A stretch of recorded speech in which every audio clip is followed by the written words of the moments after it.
Hello hello, a very good evening बच्चों। बहुत बहुत अच्छी गुड इवनिंग बच्चों। कैसे हो आप सब? कैसे हो आप सब? मैं उम्मीद करती हूँ कि बढ़िया ही होगे, है ना? मैं उम्मीद करती हूँ कि बहुत बढ़िया होगे। तो बच्चों, आज जो है हम लोग स्टार्ट करने जा रहे हैं अपनी स्कोर बूस्टर सीरीज। जैसे कि आपको हम लोगों ने बताया था कि हम 7 दिन के अंदर 700 एमसीक्यूज जो है वो कंप्लीट करेंगे, सारे सब्जेक्ट्स के मिला के, टर्म 1 क्लास 12 के सिलेबस के। तो बायो में 50 ऑन 50 किस किस ने लाना है? किस किस ने लाना है बायो में 50 ऑन 50, यानी कि फुल मार्क्स किस किस ने लाने हैं बायोलॉजी में? तो उसके लिए जो है हम लोग लेके आए हैं स्कोर बूस्टर सीरीज सारे ही सब्जेक्ट्स की। तो टर्म 1 के सिलेबस से स्टार्ट करें, मतलब सिलेबस के क्वेश्चन से स्टार्ट करें। तो रोज हम लोग जो अपना टारगेट बनाएंगे, हम बनाएंगे 25 क्वेश्चंस पर डे। 7 दिन चलेगा तो 150 क्वेश्चन के अराउंड हो जाएंगे। उसमें आपके टर्म 1 की इतनी अच्छी प्रैक्टिस हो जाएगी कि आपके 50 ऑन 50 आने से कोई नहीं रोक सकता। तो चलिए फिर 7 दिन के अंदर पूरा सिलेबस करते हैं, ठीक है? तो पीडीएफ और कंटेंट के लिए आपने क्या करना है? जो पीडीएफ और कंटेंट है उसके लिए आपने अड्डा के टेलीग्राम ग्रुप पे जाके ज्वाइन करना है, जिससे कि आपको कंटेंट पीडीएफ सब कुछ फ्री में मिलेगा। तो know your educator, my name is miss Yamini Thukral, master teacher of biology at Adda 24/7। So welcome you all to score booster series day 1। तो चलिए फिर हम लोग डे 1 से स्टार्ट करते हैं, फर्स्ट क्वेश्चन से। सो जो जर्मिनल एपिथेलियम किस में होता है? हमारा जर्मिनल एपिथेलियम, जो जर्मिनल एपिथेलियम होता है उसमें कौन से टाइप के सेल्स होते हैं? ए कॉलमनार, बी क्यूबॉइडल, सी स्क्वैमस या फिर डी सिलिएटेड स्क्वैमस। फटाफट से आंसर्स जो है कमेंट बॉक्स के अंदर ड्रॉप करो कि कौन सा जो है जर्मिनल एपिथेलियम के अंदर सेल्स प्रेजेंट होते हैं। फटाफट से कमेंट बॉक्स के अंदर जो है आंसर को ड्रॉप करो।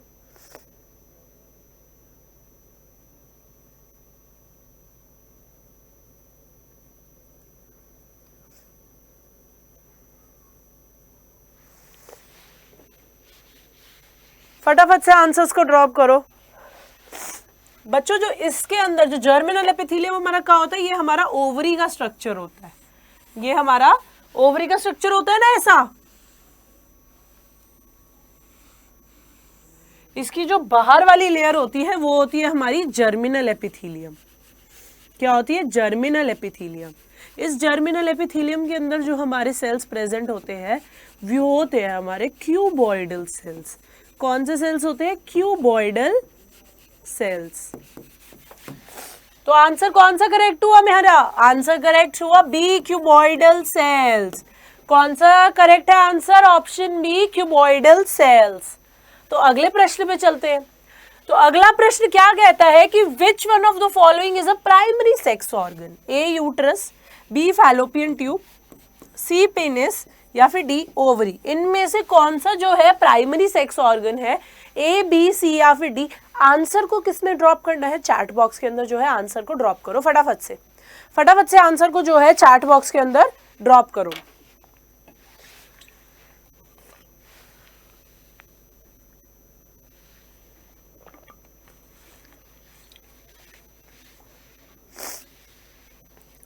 फटाफट से आंसर को चैट बॉक्स के अंदर ड्रॉप करो। मैंने तुम्हें बताया था कि सेक्स ऑर्गन्स हमारे कितने टाइप के होते हैं? सेक्स ऑर्गन्स हमारे 2 होते हैं। इनके 2 टाइप होते हैं, प्राइमरी, सेकेंडरी। जो प्राइमरी होते हैं वो क्या बनाते हैं? वो गैमेट्स बनाते हैं, युग्मक बनाते हैं और सेक्स हार्मोन सिक्रीट करते हैं। क्या करते हैं? सेक्स हार्मोन सिक्रीट करते हैं। तो इसमें हमारे आते हैं टेस्टिस, मेल में। पुरुषों के अंदर क्या होता है? टेस्टिस, और महिलाओं के अंदर ओवरी। तो अब इन दोनों में से कौन सा जो है इनके ऑप्शंस में है? इन दोनों में से कौन सा जो है ऑप्शन के अंदर है? हमारा है ऑप्शन डी, ओवरी जो है इसके अंदर प्रेजेंट है। तो हमारा इसका करेक्ट आंसर क्या हुआ? हमारा करेक्ट आंसर हुआ ऑप्शन डी, ओवरी।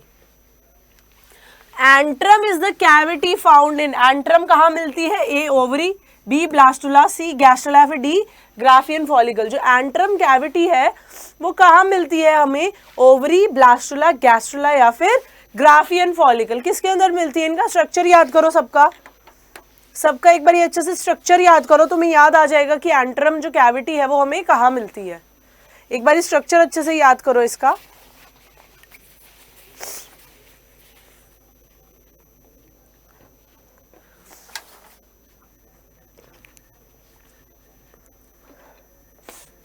स्ट्रक्चर याद आया? देखो बच्चों, जो ओवरी होती है उसका स्ट्रक्चर कुछ ऐसा रहता है ना, तो इसके अंदर तो जो कैविटी होती है उसे क्या बोलते हैं? उसे स्ट्रोमा बोलते हैं। तो ये आंसर तो हमारा करेक्ट नहीं है, ये हमारा रॉन्ग है। ब्लास्टुला के अंदर क्या होता है? ऐसा कुछ फॉर्मेशन होती है ना,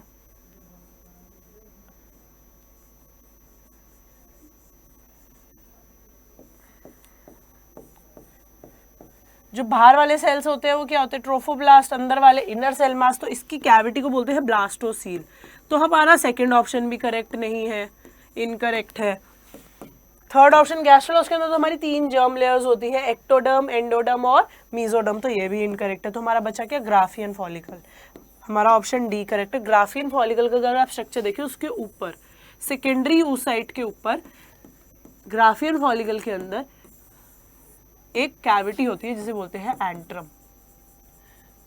तो ये हमारा ग्राफियन फॉलिकल है।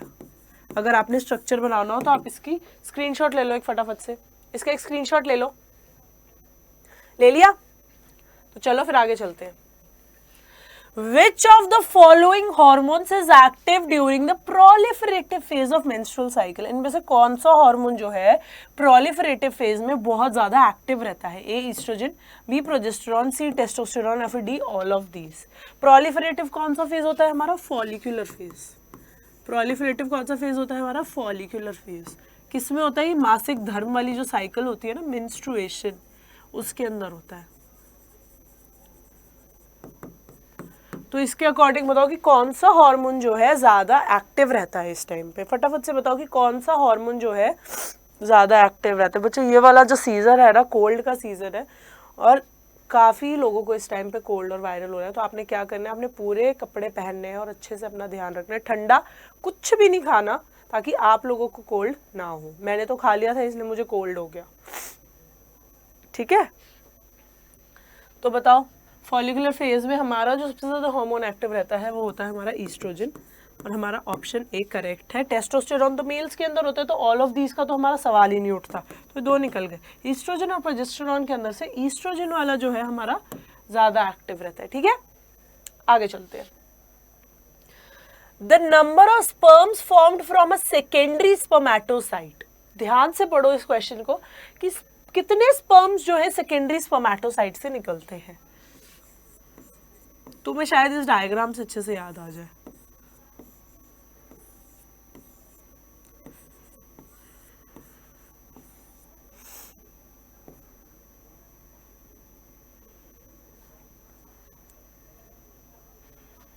सेकेंडरी स्पर्मेटोसाइट से कितने स्पर्म्स जो है वो निकलते हैं एक सेकेंडरी स्पर्मेटोसाइट से?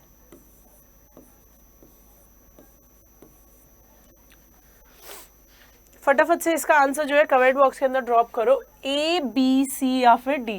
कितने स्पर्म्स जो है सेकेंडरी स्पर्मेटोसाइट से निकलते हैं?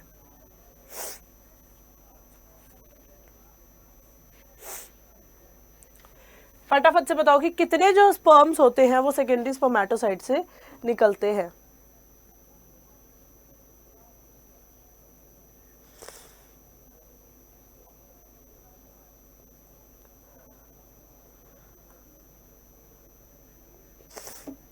फटाफट से बताओ। देखो ये सबसे पहले हमारे स्पर्मेटोगोनिया हो गए, जो कि मदर सेल्स होते हैं जिनकी वजह से स्पर्म्स बनते हैं। इनके अंदर क्या होता है? माइटोसिस होती है और ये बनाती है क्या? Primary spermatocyte. प्राइमरी स्पर्मेटोसाइट के अंदर क्या होता है? हमारा मियोसिस होती है ना, वो क्या बनाता है? हमारे सेकेंडरी स्पर्मेटोसाइट। फिर उनके अंदर जब मियोसिस होती है, मियोसिस 2 बारी होती है टोटल, तो वो बनाते हैं क्या? स्पर्मेटिड्स, यानी कि जो स्पर्म्स बनते हैं। अब इसमें गिनो कि एक सेकेंडरी स्पर्मेटोसाइट से कितने स्पर्मेटिड्स यानी स्पर्म्स बन रहे हैं? 2। तो इसका आंसर है हमारा ऑप्शन ए का करेक्ट आंसर, मतलब हमारा है ऑप्शन ए। ठीक है बच्चे, आगे चलते हैं। Flowers with both androecium and gynoecium. Androecium क्या होता है? मेल रिप्रोडक्टिव ऑर्गन, और गाइनोशियम क्या होता है, फीमेल रिप्रोडक्टिव ऑर्गन। तो जिस फ्लावर के अंदर ये दोनों चीजें होती है उसको क्या बोलते हैं, ए बाइसेक्सुअल फ्लावर, बी एंथर, सी स्टेमन या फिर डी यूनिसेक्सुअल फ्लावर। बहुत आसान क्वेश्चन है, फटाफट से इसका आंसर जो है कमेंट बॉक्स के अंदर ड्रॉप करो, फटाफट से इसका आंसर जो है कमेंट बॉक्स के अंदर ड्रॉप करो।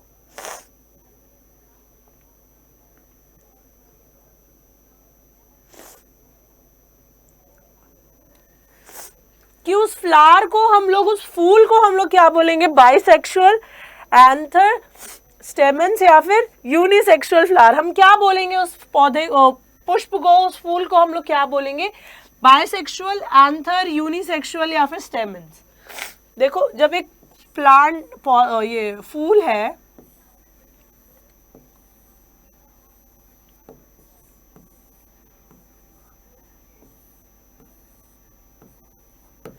उसके अंदर मेल और फीमेल, ये फीमेल हो गया, ये मेल, ये दोनों प्रेजेंट है, एंड्रोशियम और गाइनोशियम दोनों है, मतलब दो चीजें हैं। तो बाय, बाय का मतलब क्या होता है, टू, और सेक्सुअल का मतलब सेक्सेस। अगर तुम्हें नहीं भी पता इसकी डेफिनेशन तो तुम इस वर्ड को आधा तोड़ लो ना, यूनिसेक्सुअल को और बाइसेक्सुअल को आधा आधा तोड़ लो, तुम्हें पता चल जाएगा कि ऑप्शन ए जो है वो करेक्ट है। बाइसेक्सुअल, बाय का मतलब दोनों सेक्सेस जिसमें प्रेजेंट होते हैं, इसलिए इसे बोलते हैं हम बाइसेक्सुअल फ्लावर। क्लियर, आगे चलते हैं। The transfer of pollen from anther to stigma is called, इस प्रोसेस को क्या बोलते हैं, जब जो परागकण है वो पराग कोश से निकल के कहा जाते हैं, स्टिग्मा पे जाके लैंड कर जाते हैं, उस प्रोसेस को हम क्या बोलते हैं, ए पॉलिनेशन, बी फर्टिलाइजेशन, सी एडॉप्शन या फिर डी डिफ्यूजन। बताओ इन चारों में से उसको क्या बोलते हैं, उस प्रोसेस का नाम क्या होता है जब परागकण जो है पराग कोश से निकल के जो है स्टिग्मा पे लैंड कर जाते हैं। इसका आंसर बताओ, इसका आंसर बताओ बच्चों। मैं बीच बीच में ना 2-2 सेकंड का ब्रेक लूंगी क्योंकि मेरे से कंटिन्यू पढ़ाया नहीं जा रहा है मेरे कोल्ड की वजह से।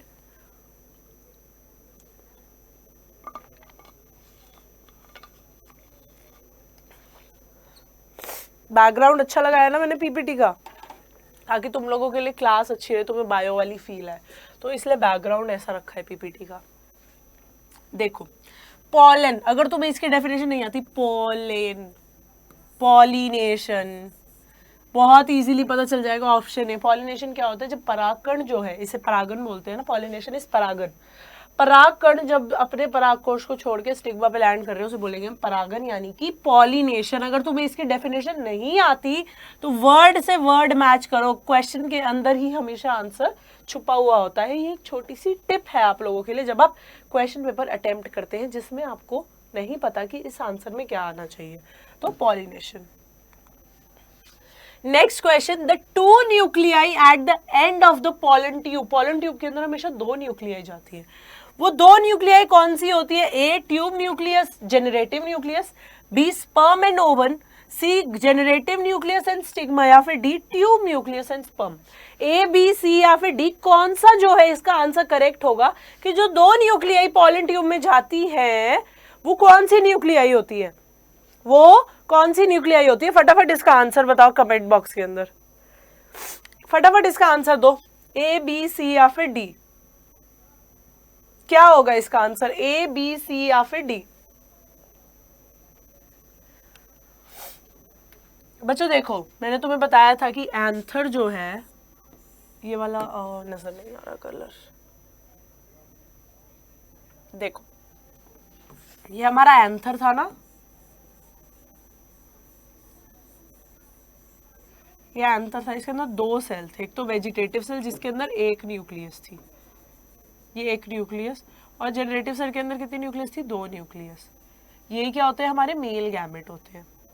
तो जेनरेटिव सेल ही जो है वो ही तो फ्यूज करता है एक सेल के साथ, वो ही फ्यूज करता है एक सेल के साथ, उसके अंदर 2 न्यूक्लियाई जाती है, और एक जो ट्यूब के अंदर न्यूक्लियाई होती है उसे हम क्या बोलते हैं, ट्यूब न्यूक्लियस। तो ऑप्शन ए हमारा करेक्ट है। स्पर्म और ओवम तो होते ही नहीं है इसमें, स्पर्म और ओवम तो हमारे इसमें होते ही नहीं है। जेनरेटिव न्यूक्लियस, स्टिग्मा तो लैंडिंग के लिए होता है पॉलन के, और ये फीमेल रिप्रोडक्टिव सिस्टम का पार्ट है, स्पर्म इसमें होता नहीं है। तो ऑप्शन ए जो है वो करेक्ट है, ठीक है। So the next question is generative nucleus, it divides to form, generative nucleus divide करके क्या बनाती है? A 2 male nuclei, B 3 male nuclei, C 2 female nuclei या फिर D 3 female nuclei। अभी पिछले उसमें बताया है 2 male nuclei, ऑप्शन ए इसका करेक्ट है। क्लियर? किसी को कोई डाउट है इसमें तो बताओ, ये पिछली स्लाइड में दिया हुआ है, जनरेटिव सेल में 2 मेल न्यूक्लियाई होती है। क्लियर? चल तो फिर आगे चलते हैं।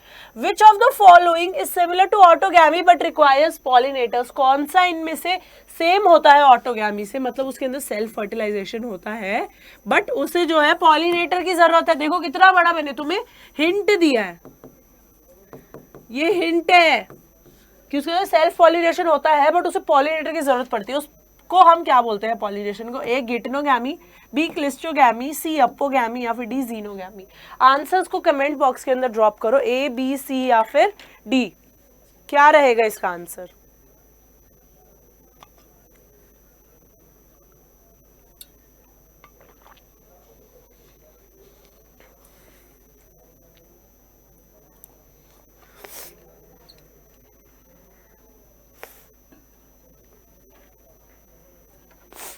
फटाफट से आंसर को जो है कमेंट बॉक्स के अंदर ड्रॉप करो कि क्या रहेगा आंसर। देखो जीनोगैमी, हम नीचे से शुरू करें तो ये हमारी क्रॉस पॉलिनेशन होती है, तो ये तो बिल्कुल ही करेक्ट नहीं है, ये इनकरेक्ट है। क्लिस्टोगैमी होता है क्लोज्ड फ्लावर। अपोगैमी हमने पढ़ा नहीं है, वो अभी हमारे सिलेबस में नहीं है, तो गिटनोगैमी ही करेक्ट है। क्यों? क्योंकि गिटनोगैमी के अंदर क्या होता है कि एक ही पौधे पे 2 फ्लावर होते हैं।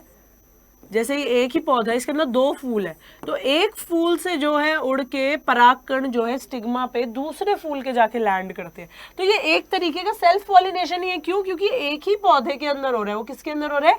एक ही पौधे के अंदर हो रहा है, पर इसे पॉलिनेटर की जरूरत है क्योंकि ये एक जगह से दूसरी जगह जा रहा है। समझ आया? क्लियर है? ये एक जगह से दूसरी जगह जा रहा है तो इसे पॉलिनेटर की जरूरत है, तो इसलिए ये ऑटोगैमी की तरह तो है बट ये क्रॉस पॉलिनेशन भी कह सकते हैं, तो गिटनोगैमी जो है वो करेक्ट है। कॉपर टी क्या करता है? It act as a barrier, it prevents cleavage, it suppresses fertilization या फिर it D prevents implantation of blastocyst.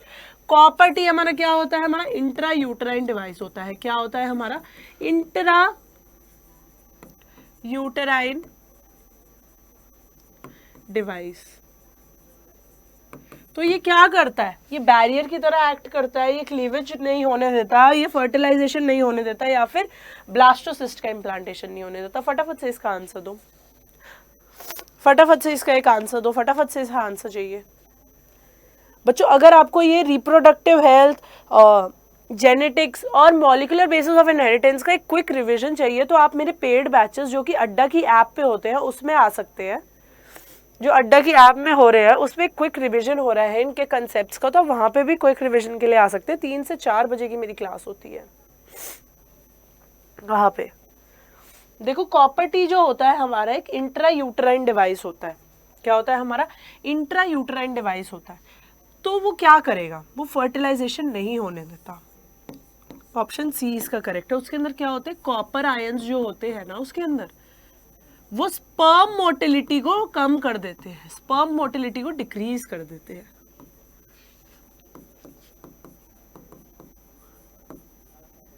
ठीक है, तो उससे क्या होगा कि निषेचन नहीं होगा, जो शुक्राणु है वो अंडे पे जाके फर्टिलाइज नहीं कर पाएगा, तो स्पर्म और ओवम जो है वो मिल ही नहीं पाएंगे, तो फर्टिलाइजेशन निषेचन नहीं होगा। फर्टिलाइजेशन और निषेचन नहीं होगा, तो इसलिए इसका ऑप्शन सी जो है वो करेक्ट है। A method of birth control, birth control का कौन सा मेथड होता है? ए HTF, बी गिफ्ट, सी IUDs या फिर डी IVF। इनमें से बर्थ कंट्रोल मेथड कौन सा? जो बच्चों ने मेरी सर्जिकल स्ट्राइक के अंदर क्लासेस ज्वाइन की हुई है 3 से 4 वाली जो रोज हो रही है, मंडे तक होंगी, उनको ये अच्छे से पता होगा क्योंकि वहां पे हम जो है रिप्रोडक्टिव हेल्थ बहुत अच्छे से कर चुके हैं रिवाइज, तो हमें तो इनके आंसर पता है। जो सिर्फ यहाँ पे आते हैं उनको पता ही नहीं या फिर नहीं। तो आप बताओ कि इनमें से जो है मेथड ऑफ बर्थ कंट्रोल कौन सा है? इनमें से बताओ कि मेथड ऑफ बर्थ कंट्रोल कौन सा है?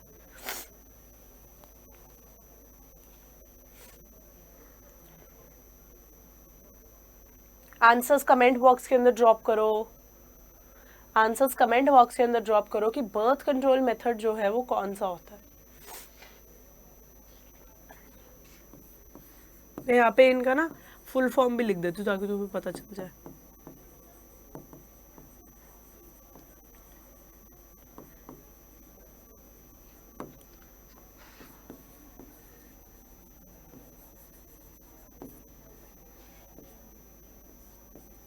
अभी हमने पिछले ही स्लाइड पे पढ़ा है, तुम्हें अच्छे से पता चल जाएगा।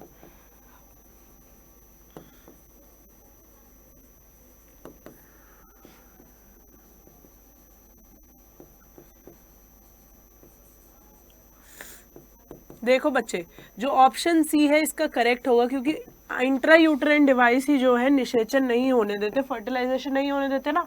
जो आईवीएफ है, इन विट्रो फर्टिलाइजेशन, गिफ्ट है, गैमेट इंट्राफैलोपियन ट्रांसफर, ये क्या करते हैं, ये इनफर्टिलिटी को ट्रीट करते हैं। ये जो स्टेराइल कपल्स होते हैं उनके अंदर बर्थ करने के लिए, एक बच्चे को जन्म देने के लिए एक्सक्यूज मी, ये जन्म देने के लिए जो है ये टेक्निक्स यूज होती है। पर जो आईयूडी है ये बर्थ कंट्रोल के लिए यूज होता है ताकि निषेचन ना हो और प्रेगनेंसी ना हो। तो अगला प्रश्न है, progesterone present in contraceptive pills is meant for preventing A ovulation, B cleavage, C fertilization या फिर डी इम्प्लांटेशन ऑफ जाइगोट। जो प्रोजेस्टेरॉन है कॉन्ट्रासेप्टिव पिल्स यानी कि मौखिक गोलियों के अंदर जो प्रेजेंट होता है वो क्या प्रिवेंट करता है। प्रोजेस्टेरॉन से आप लगा सकते हो अंदाजा, जिससे भी ह्यूमन रिप्रोडक्शन मेरे साथ इधर पड़ा है उनको अंदाजा लग जाएगा कि प्रोजेस्टेरॉन करता क्या है, और अगर हम प्रोजेस्टेरॉन को कॉन्ट्रासेप्टिव पिल के अंदर यूज कर रहे हैं तो हम क्या रोकेंगे।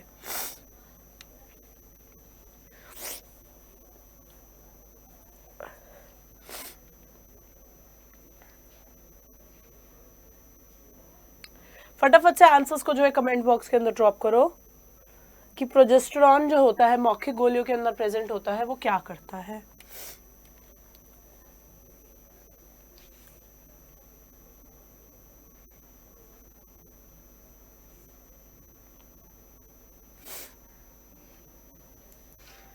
मुझे जो प्रोजेस्टेरॉन होता है वो क्या करता है, वो ओव्यूलेशन रोकता है।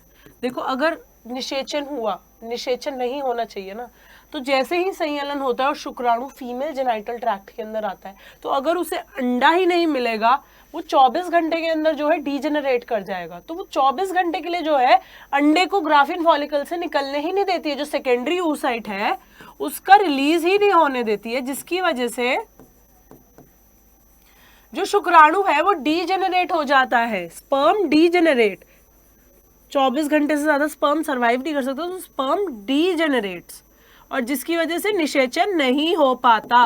तो वो ओव्यूलेशन रोकती है, मतलब ग्राफिन फॉलिकल के अंदर से सेकेंडरी oocyte को वो निकलने ही नहीं देता। क्लियर है? अगले पे चलते हैं। Tubectomy is perform non tubectomy किस में होता है, A males, B females, C both males and females या फिर D only pregnant females. A B C या फिर डी, ट्यूबेक्टॉमी किस में होता है, males, females, males and females या फिर सिर्फ प्रेग्नेंट फीमेल्स में। आंसर्स जो है कमेंट बॉक्स के अंदर ड्रॉप करो।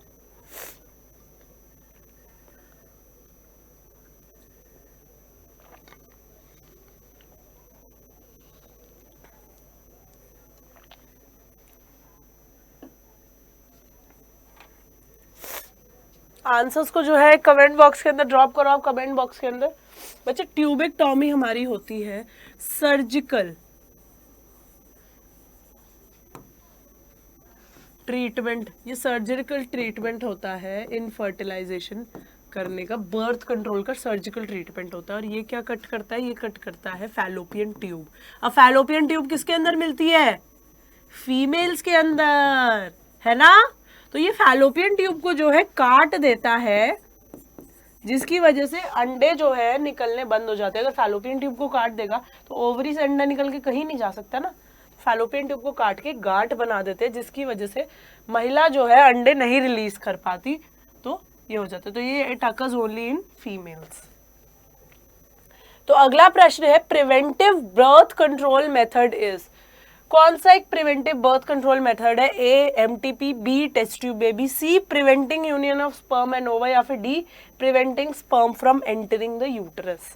किसकी वजह से जो है बर्थ कंट्रोल होगा, ए बी सी या फिर डी। आंसर सोच समझ के देना। मुझे पता है दो ऑप्शन बहुत कंफ्यूजिंग है, बट उन दो ऑप्शंस में फिजिबिलिटी देखना कि कौन सा जो है ज्यादा सही लग रहा है, ए बी सी या फिर डी। कमेंट बॉक्स के अंदर जो है ड्रॉप करो कि क्या करेक्ट आंसर है।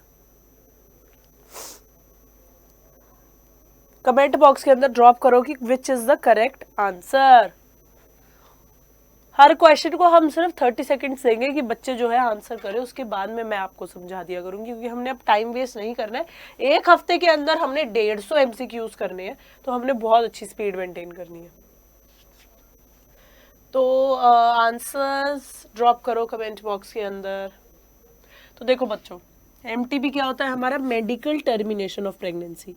MTP क्या होता है हमारा, मेडिकल टर्मिनेशन ऑफ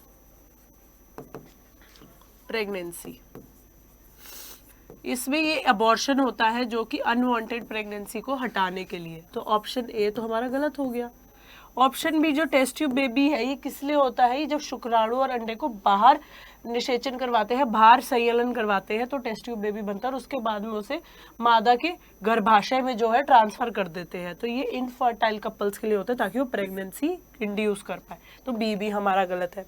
अब इन दोनों में हमें बहुत ज्यादा प्रॉब्लम है ना, इन दोनों में बहुत ज्यादा कंफ्यूजन है बच्चे। मेन जो बर्थ कंट्रोल मेथड है वो यूनियन को रोकते हैं, वो संयलन को रोकते हैं शुक्राणु और अंडे के। तो ऑप्शन सी करेक्ट है। स्पर्म्स जो है वो तो एंटर करेंगे फीमेल जेनाइटल ट्रैक्ट पे, पर हमने उनका संयलन नहीं होने देना, हमने उनका फ्यूजन नहीं होने देना। तो ऑप्शन डी भी करेक्ट नहीं है, तो ऑप्शन सी करेक्ट है हमारा। क्लियर है? अगले पे चलते हैं फिर। The proteins associated with nucleic acid. Nucleic acid के साथ कौन से प्रोटीन्स होते हैं, ए एल्ब्यूमिन, बी हिस्टोन, सी ग्लोबुलिन या फिर डी लाइपोप्रोटीन। डीएनए के साथ कुछ प्रोटीन्स होते हैं जो कि बेसिक स्ट्रक्चर के होते हैं, क्योंकि हमारा डीएनए जो होता है एसिडिक होता है, तो उसको न्यूट्रलाइज करने के लिए कौन से जो प्रोटीन्स है वो प्रेजेंट होते हैं। बताओ कौन से प्रोटीन्स है, प्रोटीन्स का नाम क्या होता है, उन प्रोटीन्स का नाम क्या होता है। आंसर्स को कमेंट बॉक्स के अंदर ड्रॉप करो कि उन प्रोटीन्स का जो है नाम क्या होता है। एल्ब्यूमिन्स होते हैं, हिस्टोन्स होते हैं, ग्लोबुलिन्स होते हैं या फिर लाइपोप्रोटीन्स होते हैं। आंसर को कमेंट बॉक्स के अंदर ड्रॉप करो, ए बी सी या फिर D.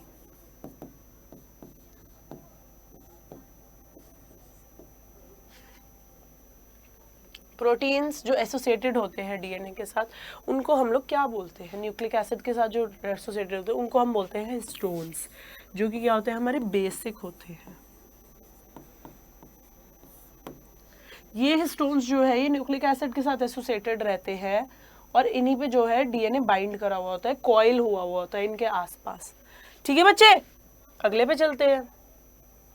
The chromosome number of down syndrome. जिस पर्सन को डाउन सिंड्रोम होता है उसके अंदर क्रोमोसोम कितने होते हैं, ए 46, बी 47, सी 23 या फिर डी 45। कितने नंबर है, पेयर्स नहीं पूछ रही, कितने नंबर ऑफ क्रोमोसोम्स उसके अंदर प्रेजेंट होते हैं, ये बताओ फटाफट से।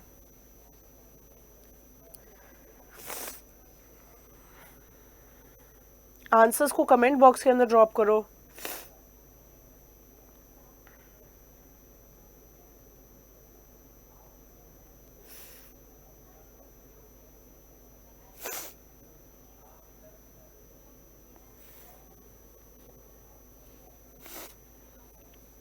आंसर्स को कमेंट बॉक्स के अंदर ड्रॉप करो कि कितने जो होते हैं क्रोमोसोम डाउन सिंड्रोम के अंदर प्रेजेंट होते हैं, कितने क्रोमोसोम्स प्रेजेंट होते हैं। देखो बच्चे, डाउन सिंड्रोम में क्या होता है, एक्स्ट्रा कॉपी ऑफ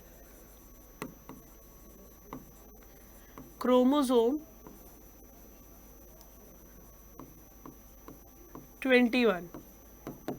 तो एक एक्स्ट्रा कॉपी जो होती है क्रोमोसोम 21 की प्रेजेंट होती है, जो कि ट्राइसोमी कर देती है। 3 क्रोमोसोम हो गए ना 21 के, पेयर में 2 होते हैं तो एक पेयर तो था ही सही, एक एक्स्ट्रा कॉपी आ गई तो 3 हो गए ना 21 क्रोमोसोम, 21 नंबर क्रोमोसोम, तो ये ट्राइसोमी होती है। तो इससे क्या पता चल रहा है, हमारे अंदर अगर 46 क्रोमोसोम होते हैं तो प्लस एक जो 21 क्रोमोसोम है वो एक प्रेजेंट है, तो हमारा 47 जो है वो करेक्ट आंसर है। ऑप्शन बी जो है हमारा करेक्ट है।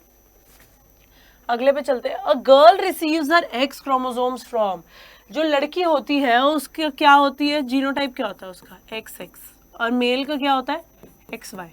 किसका, मेल का, फीमेल का एक्स एक्स।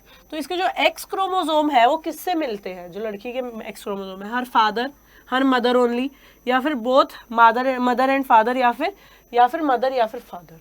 इसका आंसर तो बहुत इजी है, फटाफट से कमेंट बॉक्स के अंदर डालो कि इसमें से कौन सा जो है ऑप्शन करेक्ट होगा। एक्स क्रोमोसोम जो लड़की को मिलते हैं वो किससे मिलते हैं, जो एक्स क्रोमोसोम लड़की को मिलते हैं वो किससे मिलते हैं, ए बी सी या फिर डी।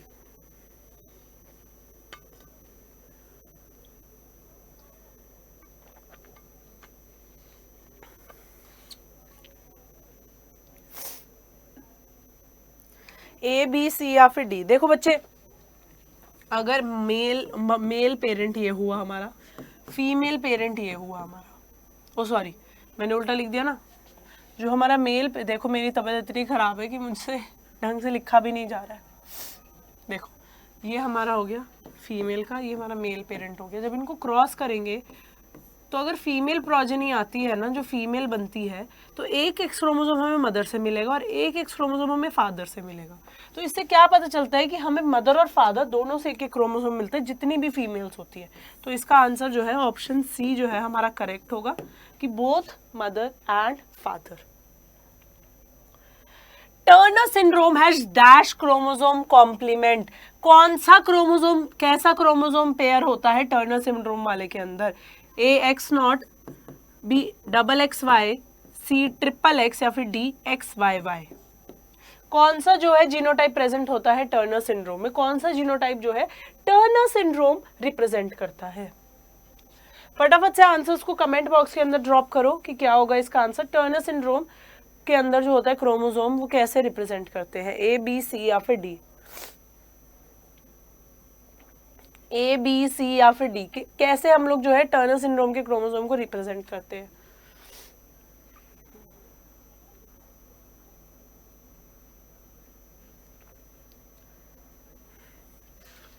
बच्चे जो टर्नर सिंड्रोम वाले हैं वो एक्स नॉट का क्रोमोसोम ऐसे रिप्रेजेंट करते हैं, 22 प्लस एक्स नॉट, ये इसका रिप्रेजेंटेशन होता है। तो इसका ऑप्शन ए है, वाई एब्सेंट होता है, वाई क्रोमोसोम इसमें एब्सेंट होता है, ठीक है। ये क्लाइनफिल्टर सिंड्रोम को करता है। एक्स की अगर ज्यादा कॉपी होती है तो ये क्लाइनफिल्टर्स, ठीक है। आगे चलते हैं। 3 children in a family have blood types O, AB and B respectively. What are the genotypes of their parents? अगर phenotypes फैमिली के अंदर कौन कौन सी है, O, AB and B। अब देखो टाइप राइटर एरर सबसे ज्यादा, जो ये जीनोटाइप होती है ये कैसे लिखी जाती है, I A I, ये होगा इसका option, and I B I ये होगा, I A I B and I।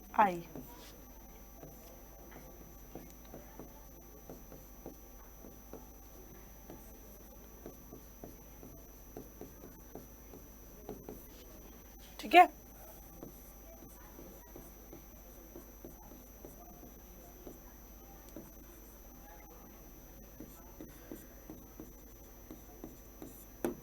ये है जो ये जीनोटाइप्स, इनमें से कौन सा जीनोटाइप होगा उसके पेरेंट्स का। देखो अब बच्चों के पास कौन कौन से है, ओ ए बी एंड बी, साथ में हम लोग सॉल्व करेंगे, ठीक है। बच्चों के पास है ए बी,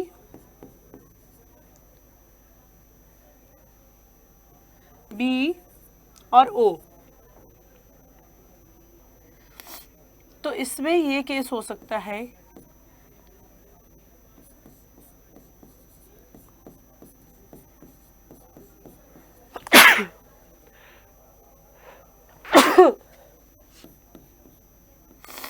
हम सारी पॉसिबिलिटीज करके देखेंगे।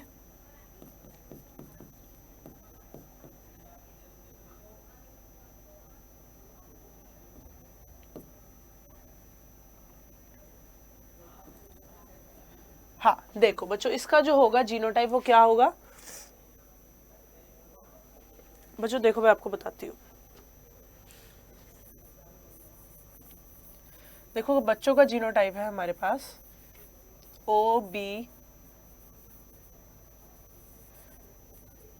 और देखो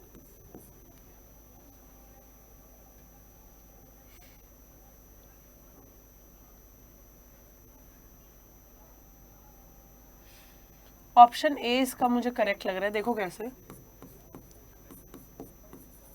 ये जो स्मॉल आई है ये ओ को रिप्रेजेंट करता है। ए भी आ गया हमारे पास बी आ गया,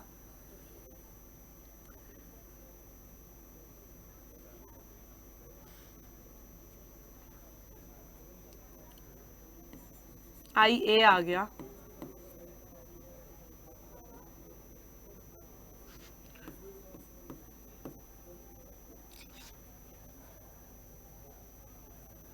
और हमारे पास क्या आ गया, हमारे पास ओ आ गया।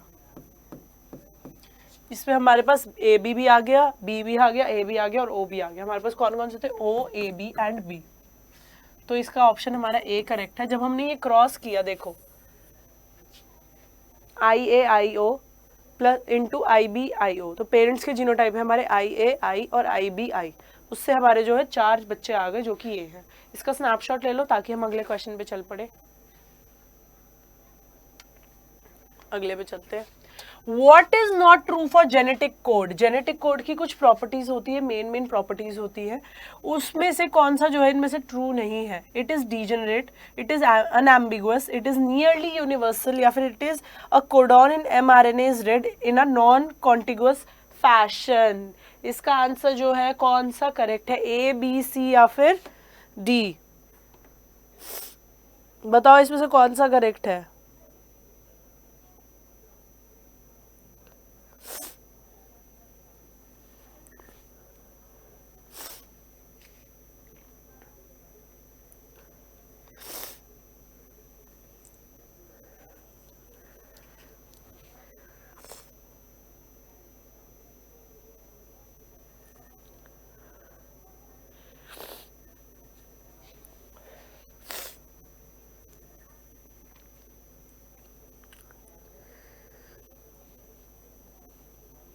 देखो बच्चे, जो जेनेटिक कोड होता है वो हमारा ट्रांसलेशन में यूज होता है जब mRNA से हमारा प्रोटीन बन रहा होता है। जो जेनेटिक कोड होता है वो हमारा यूनिवर्सल होता है, क्योंकि वो हर जो ऑर्गेनिज्म है उसके अंदर सेम अमाइनो एसिड को कोड करता है। Codes for same amino acid, her organism में ये सेम अमाइनो एसिड को कोड करेगा। इसे कॉन्टिगुअस मैनर में पढ़ा जाता है। किस में पढ़ा जाता है, कॉन्टिगुअस मैनर में पढ़ा जाता है।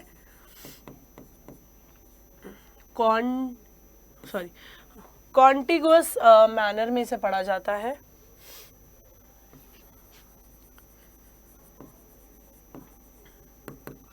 ठीक है, it can code for more than 1 protein, एक से ज्यादा प्रोटीन को भी ये कोड कर सकता है। ओके, तो इसके अकॉर्डिंग अगर हम देखें तो ऑप्शन डी हमारा जो है इसे सेटिस्फाई नहीं कर रहा, नॉन कॉन्टिगुअस फैशन वाला, तो ऑप्शन डी इसका करेक्ट है। ठीक है, आगे चलते हैं।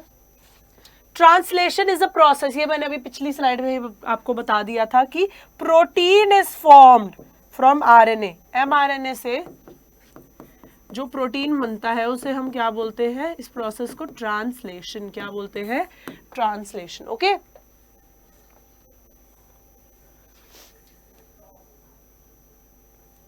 द टर्मिनेशन कोडॉन्स, जो किसी भी ट्रांसलेशन को रोक सकते हैं, प्रोटीन फॉर्मेशन को रोक सकते हैं, उन्हें हम टर्मिनेशन कोडॉन बोलते हैं।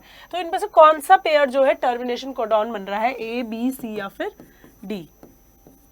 देखो बच्चे, सबसे पहला शॉर्टकट, टर्मिनेशन कोडॉन सारे के सारे यू से स्टार्ट होते हैं, starts with you. Termination codon जितने भी होंगे तो उसके अकॉर्डिंग आप एक ऑप्शन सेलेक्ट करो। ऑप्शन सेलेक्ट हो गया ना सी, तो आंसर सी ही है। ये बहुत अच्छे, AUG जो होता है हमारा स्टार्ट कोडॉन होता है, ये स्टार्ट करता है प्रोटीन फॉर्मेशन। तो जिसके अंदर भी यू आएगा वो हमारे सारे स्टॉप कोडॉन में आ जाएंगे। देखो सारे यू है ना, 3 कोडॉन्स होते हैं, तीनों के तीनों जो होते हैं यू से स्टार्ट होते हैं। स्टॉप कोडॉन्स यानी कि टर्मिनेशन कोडॉन्स। स्टॉप कोडॉन्स भी बोल सकते हैं इनको, टर्मिनेशन कोडॉन्स भी बोल सकते हैं। तो ये यू से स्टार्ट होते हैं। आपका एक छोटी सी टिप या फिर ट्रिक बता देती हूँ, यही है कि यू से अगर सारे स्टार्ट हो रहे हैं तो वो आपके टर्मिनेशन कोडॉन है। ओके, अगले पे चलते हैं। AUG किसको कोड करता है? जो कि स्टार्ट कोडॉन है वो किसको कोड करता है? कौन से अमीनो एसिड को? सिस्टीन, आइसोल्यूसिन, मेथियोनिन या फिर फिनाइलएलेनिन। फटाफट से इसका आंसर जो है कमेंट बॉक्स के अंदर ड्रॉप करो। बहुत ही कॉमन क्वेश्चन है जो हर जगह पूछा जाता है कि AUG किसको कोड करता है other than being the start codon. किसको कोड करता है AUG? सिस्टीन, आइसोल्यूसिन, मेथियोनिन या फिर फिनाइलएलेनिन। किसको कोड करता है ये करता है मीथियोनिन को। AUG codes for मीथियोनिन। ये मोस्ट इंपॉर्टेंट क्वेश्चन है, ये आएगा ही आएगा। ये आपके नीट में भी आता है। तो आप ये सोचो कि NCERT वाले क्वेश्चंस तो हम यूं कर लेंगे, पर नीट के लिए हम अलग से प्रिपेयर करेंगे। बच्चे, NCERT इज द बाइबल। आपने NCERT को साथ ही लेके चलना है अगर आपने नीट में भी प्रिपेयर करना है। तो कई NCERT से उठ के ही ऐसे क्वेश्चंस आ जाते हैं। लास्ट क्वेश्चन पे चलते हैं अपने डे 1 के। किसने सेंट्रल डोगमा प्रपोज किया था? A Francis Crick, B Williams Klug, C Beadle and Tatum या फिर D Watson and Crick. Central dogma क्या होता है? जो process of replication, transcription and translation.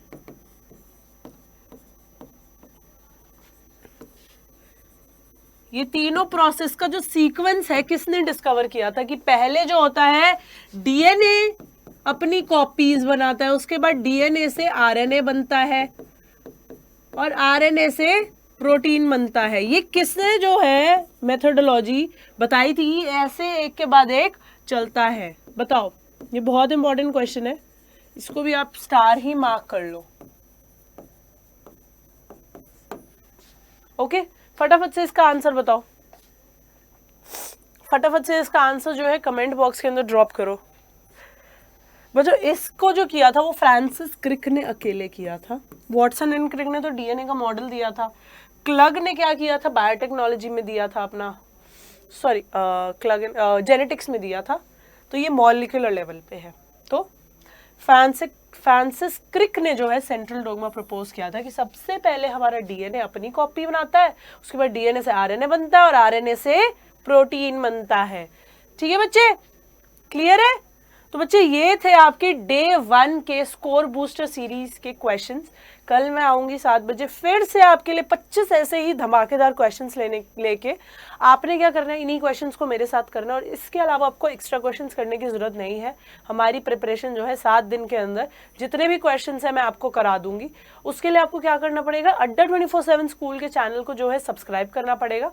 क्या करना पड़ेगा? अड्डा 24/7 स्कूल के चैनल को सब्सक्राइब करना पड़ेगा, वीडियो को लाइक करना पड़ेगा, सेशन को शेयर करना पड़ेगा, ताकि आपके जितने भी 12th के फ्रेंड्स हैं वो आए सेशन को देखने, वो भी एंजॉय करें और उनको भी सारे इंपॉर्टेंट क्वेश्चंस पता चले। और सबके सब जो है मेरे बच्चे 99% जो है मार्क्स लेके आएंगे बायो में। 1% का मैं नहीं कहती, पर 99% मेरी जिम्मेदारी है। तो मैं इन क्वेश्चंस के थ्रू आपको वो 99% मिलवा दूंगी, जितने भी मेरी जिम्मेदारी है। 1% की आपकी है। ठीक है, तो आपने बस एक जिम्मेदारी निभानी है कि आपने रोज शाम को 7 बजे आना है अड्डा 24/7 स्कूल के चैनल पे। उसको सब्सक्राइब कर लो फटाफट से, ताकि घंटी बज जाए, जैसे ही मैं लाइव आऊँ घंटी बज जाए। और सुबह 3 से दोपहर में जो 3 से 4 वाली प्रिपरेशन सीरीज है, तुम उसमें भी आ सकते हो अपने कंसेप्ट्स को ब्रशअप करने के लिए। अभी तो यहाँ पे तो हम सिर्फ क्वेश्चंस करेंगे, पर अगर कंसेप्ट्स ब्रशअप करने हैं तो तुम उस वाली सर्जिकल स्ट्राइक वाली आ जाओ, उसमें अड्डा 24/7 की ऐप इंस्टॉल करके रोज 3 से 4। तो बाय बाय बच्चों, कल मिलते हैं।